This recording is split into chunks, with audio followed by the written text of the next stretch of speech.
For more on that, I want to bring in the House Minority Leader, the Democratic Congressman Hakeem Jeffries. Congressman, thanks so much for joining us. From your vantage point, do you think Republicans have the votes to get these important pieces of legislation through committee and onto the House floor? Well, that remains to be seen. House Democrats are going to continue to stand up on behalf of the American people and make clear that what Republicans are trying to do will actively harm everyday Americans. This reckless Republican budget would inflict the largest health care cut to Medicaid in American history, and at the same time inflict the largest cut to supplemental nutritional assistance to the American people in history, literally taking food out of the mouths of children, veterans, and seniors. It's shameful, and Republicans need to stand up for their constituents and stop being a reckless rubber stamp for Donald Trump's extreme agenda. And on that point, Leader Jeffries, what does it say to you that many of these proposed Medicaid cuts in the current proposal are scheduled to take effect after the 2026 midterm elections? Well, once you set these cuts in motion, there will be a dramatic impact on the healthcare ecosystem. And so despite the Republican gamesmanship, the reality is if you begin to set in motion collapsing the healthcare system in the United States of America, and more than 80 million Americans rely on Medicaid for their health insurance, what's going to happen is that hospitals are going to close, nursing homes are going to shut down, and in fact, people will die. And so this is a matter of life and death, no matter what type of legislative gamesmanship Republicans are playing. They can't defend these Medicaid cuts, and that is why they are trying everything they can to try to hide them from the American people. Republicans, Leader Jeffries, say they can save a significant amount of money by cutting Medicaid funding to those states that help undocumented immigrants purchase health insurance. What's your position on that proposal? And if Democrats try to fight that proposal, do you worry it could open up your members to Republican attacks that they support tax dollars, U.S. tax dollars, going to people who are in the United States illegally? This is actually another lie in terms of what Republicans are trying to do.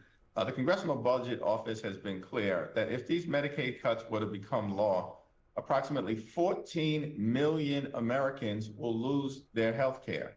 And the Republicans aren't even trying to make the argument that the overwhelming majority of those 14 million Americans aren't actually citizens. Of course they are. These are everyday Americans who work hard. There are children and our families and our women and everyday Americans with disabilities. And of course, those seniors who rely on Medicaid for their nursing home care or for their home care. Another key disagreement, as you know, is among Republicans. A disagreement among Republicans is what to do about state and local tax deductions that primarily benefit blue states out there. You've called on letting the caps on those deductions expire altogether, but that would cost the government a significant amount of revenue. So where else would you find that money? Well, one of the things that we should be doing is providing tax relief to working families, working class Americans, middle class Americans, those who have been struggling to live paycheck to paycheck. Donald Trump and House Republicans spent all of last year promising that they were going to lower the high cost of living. In fact, they promised, Wolf, that costs would go down on day one. We know that's not happened. Costs, in fact, aren't going down. They're going up. Inflation is going up. And Donald Trump, with his reckless tariffs, is actually crashing the economy and driving us toward a painful recession. And instead of trying to actually provide tax relief to help out those everyday Americans to build an affordable economy, part of this GOP tax scam is to cut Medicaid, hurt veterans, cut nutritional assistance to families and children and others, all to give massive tax breaks to their billionaire donors like Elon Musk. The more we expose this tax scam, the worse it gets for Republicans, which is why they are on the run. It's why they're not holding town hall meetings. And it's why they're trying to manipulate the facts and the reality of this toxic piece of legislation. As you know, President Trump is in Qatar right now amid major bipartisan criticism over his plan to accept a luxury jet from that country. Are you and your Republican colleagues in Congress taking any steps to try to stop the President of the United States from accepting this gift from Qatar?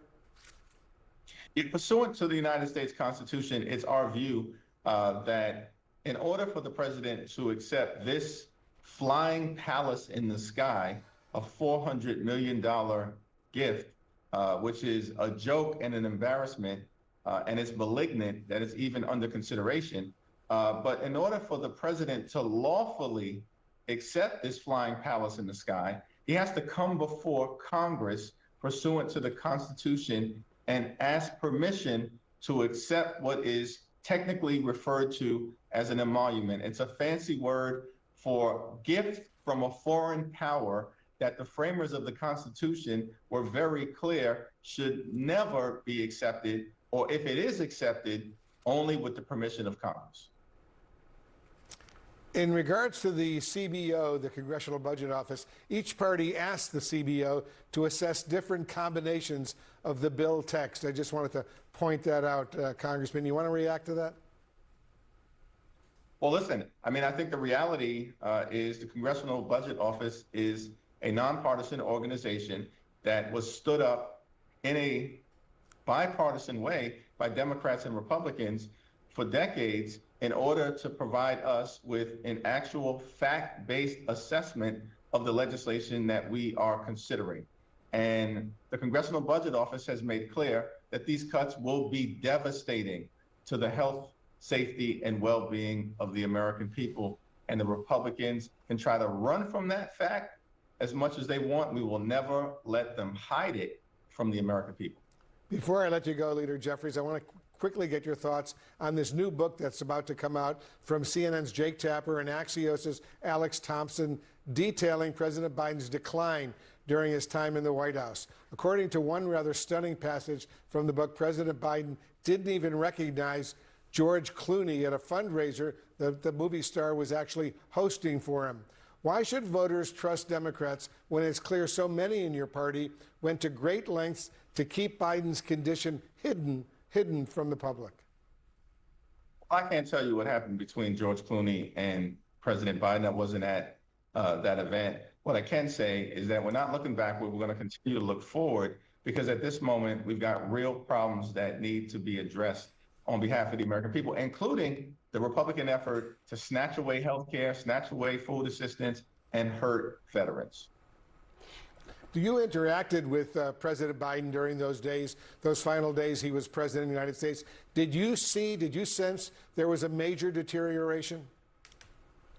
Well, in the conversations that I was able to have on behalf of the House Democratic Caucus in those final days, we simply expressed our perspective as to what would be best for the party at that given moment in time. President Biden subsequently made the decision that he was going to pass the baton to Vice President Kamala Harris. Of course, that was a decision that we supported strongly. Just very quickly, I want to ask you, Congressman Jeffries, you say we're not looking back, we're looking forward, but what happened in the past has to do with what's going to happen in the future and whether voters can trust Democrats. As you look back, you were in a leadership position when President Biden decided to run again. Should you have done more at that point to intervene?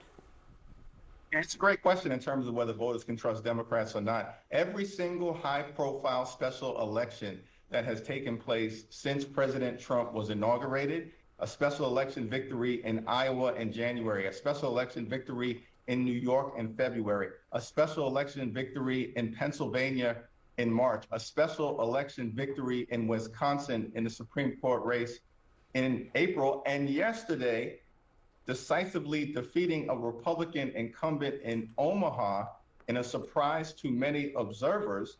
Clearly, voters are trusting Democrats. This year, when they go to the ballot, repeatedly rejecting MAGA extremism.